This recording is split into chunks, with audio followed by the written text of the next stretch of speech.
இத சத்தியமா என்னால நம்ப முடியல. ஆனா உண்மையாலுமே நடந்த ஒரு நிகழ்வு. அமெரிக்கால இருக்கிற டெக்சாஸ் மாகாணத்துல ஒரு ஃபேமிலி வாழ்ந்துட்டு வராங்க. அந்த ஃபேமிலில ஒரு அப்பா, அம்மா, அப்புறம் 2 பசங்க. ஒரு நாள் நைட்டு சரியா 3:15ல இருந்து 3:30க்குள்ள இருக்கும். அந்த டைம்ல ஒரு பையன் தண்ணி குடிக்க போறான். கூடவே இன்னொரு பையனும் துணைக்கு போறான். அப்போ அந்த 2 பசங்களும் தவறி ஸ்டேர்கேஸ்க்குள்ள விழுந்துடுறாங்க. இவங்க கத்துன சத்தத்த கேட்டு பதறி போய் ஓடி வந்த அப்பாவும், அம்மாவும் ஒரு பையன காப்பாத்திடுறாங்க. ஆனா இன்னொரு பையன காப்பாத்துறதுக்குள்ள அந்த பையன் இறந்துடுறான். இதுல என்ன பெரிய ட்விஸ்ட்? ஆனா கதையே இப்பதான் ஸ்டார்ட் ஆகுது. தன்னோட பையன் இறந்த சோகத்துல அம்மா கதறி போய் புலம்பி அழுக ஆரம்பிக்கிறாங்க. அதுல ஒரு சில புலம்பல்கள் அவங்க அப்பா காதுக்கு எட்ட அவர் பதறி போய் நிக்கிறாரு. அந்த அம்மா என்ன சொன்னாங்கன்னா, எக்ஸாக்ட்டா அந்த சம்பவம் நடக்கிறதுக்கு ஒரு நாள் முன்னாடி பசங்க 2 பேரும் ஸ்டேர்கேஸ்ல விழுந்து ஒருத்தன் மட்டும் இறந்துடுறதா கனவு கண்டிருக்காங்க. அந்த புலம்பல்களை கேட்டதுக்கு அப்புறம் கணவர் சொன்ன வார்த்தை என்னன்னா, எனக்கும் அதே கனவு தான் வந்துச்சு.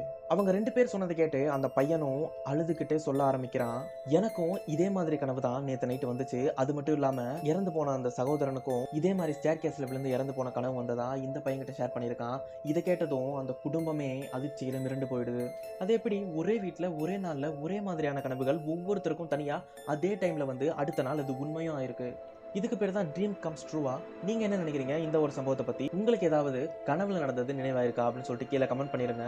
நம்ம கண்டென்ட் பிடிச்சது அப்படின்னா லைக் போட மறந்துடாதீங்க. நீங்க போற லைக் தான் எனக்கு ஒரு மோட்டிவேஷனா இருக்கும் நெக்ஸ்ட் வீடியோ பண்றதுக்கு.